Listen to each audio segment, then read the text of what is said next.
Hello friends, કેમ છો? Welcome to my channel. તો આજે હું તમારી સાથે ખૂબ જ ટેસ્ટી અને હેલ્ધી એવું દૂધી ચણાના શાકની રેસીપી શેર કરવા માંગુ છું. જેને દૂધી ભાવતી નહીં હશે તે લોકો પણ આંગળા ચાટી ચાટીને ખાશે એવી ટેસ્ટી આ રેસીપી બનીને તૈયાર થાય છે. તો ચાલો આપણે તેની રેસીપી સ્ટાર્ટ કરીએ. તો અહીંયા મેં 1 કપ ચણાની દાળ લઈ લીધી છે, જેને મેં 2 કલાક પાણીમાં પલાળી દીધી હતી. જો તમારી પાસે ટાઈમ ઓછો હોય તો તમે તેને અડધો કલાક હુંફાળા પાણીમાં પલાળી શકો છો. અહીંયા મેં 250થી 300 ગ્રામ જેટલી દૂધી લીધી હતી અને તે દૂધીના મેં નાના નાના સ્લાઇસ કરી દીધા છે. હવે ત્યાર પછી અહીંયા મેં કુકર લઈ દીધું છે.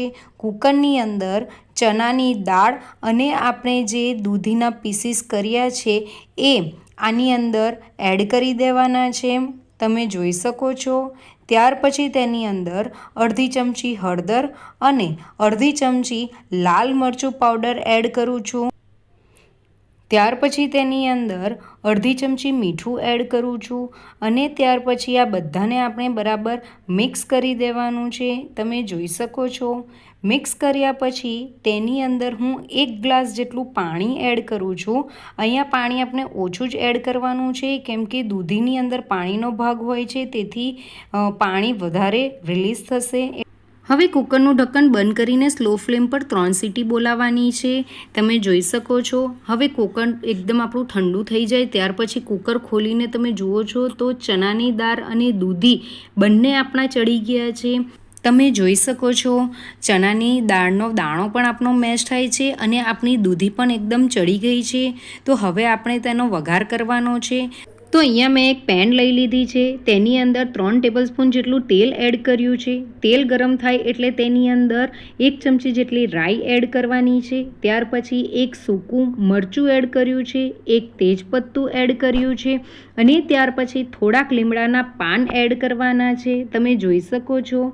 લીમડાના પાન તતરી જાય એટલે તેની અંદર 1 ચમચી હિંગ એડ કરવાની છે. હિંગ એડ કરીને ત્યાર પછી આપણે બધાને બરાબર મિક્સ કરી દેવાનું છે. આ રીતે તમે જોઈ શકો છો. ત્યાર પછી આપણે તેની અંદર અડધી ચમચી હળદર એડ કરવાની છે, અડધી ચમચી લાલ મરચું એડ કરવાનું છે, અડધી ચમચી કાશ્મીરી મરચું એડ કરવાનું છે, જેથી આપણા શાકનો કલર સારો આવે. ત્યાર પછી 1 ચમચી ધાણા જીરું પાવડર એડ કર્યું છે અને 1 ચમચી મીઠું એડ કર્યું છે. આ બધાને બરાબર મિક્સ કરી દેવાનું છે. તમે જોઈ શકો છો.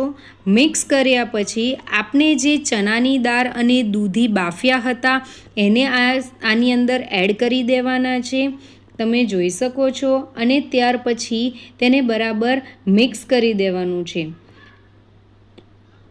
મિક્સ કર્યા પછી તેની અંદર અડધો ગ્લાસ જેટલું પાણી એડ કરવાનું છે. પાણી તમે તમારી રીતે એડ કરી શકો છો. કેટલું તમને ઘટ અને કેટલું થોડો રસો જોઈએ તે રીતે પાણી એડ કરવાનું છે અને મિક્સ કરવાનું છે. ત્યાર પછી તેની અંદર 2 ચમચી જેટલી ખાંડ એડ કરું છું. ખાંડ તમે તમારી રીતે વધુ કે ઓછું એડ કરી શકો છો. ત્યાર પછી 1 લીંબુનો રસ એની અંદર એડ કરું છું અને ત્યાર પછી બધું મિક્સ કરીને તેને 5 મિનિટ સુધી આ રીતે જ કૂક થવા દેવાનું છે. 5 મિનિટ પછી તમે શાક જોઈ શકો છો. તેની અંદર હું કોથમીરના પાન એડ કરું છું અને તેને પણ હું બરાબર મિક્સ કરી દઉં છું. મિક્સ કર્યા પછી આપણું શાક હવે રેડી થઈ ગયું છે. તેનો કલર પણ ખૂબ જ સરસ આવ્યો છે અને તમે જોઈ શકો છો કે તે સર્વિંગ માટે પણ રેડી થઈ ગયું છે. તો હવે તેને સર્વિંગ પ્લેટમાં લઈ લઈએ. દૂધી ચણાનું શાક આપણું રેડી થઈ ગયું છે. તો ખાવામાં ખૂબ જ ટેસ્ટી છે. ખાવાની મજા પડે એવી છે. નાના છોકરાથી લઈને મોટા સુધી બધાને ભાવે એવું શાક આપણું બન્યું છે. તમે એકવાર મારી રેસીપીથી દૂધી ચણાનું શાક જરૂરથી બનાવજો. તો તમને મારી આજની દૂધી ચણાના શાકની રેસીપી કેવી લાગી એ મને કમેન્ટ કરીને જરૂર જણાવજો. તમને જો મારી આજની રેસીપી ગમી હોય તો મારી રેસીપીને લાઈક કરો, શેર કરો અને કમેન્ટ જરૂરથી કરજો. અને તમે જો મારી ચેનલને સબસ્ક્રાઈબ ન કરી હોય તો મારી ચેનલને સબસ્ક્રાઈબ કરો અને બાજુમાં આપેલા બેલ આઇકનને દબાવો, જેથી મારી નવી નવી રેસીપી તમારા સુધી સૌથી પહેલી પહોંચે. Thank you for watching. Bye bye.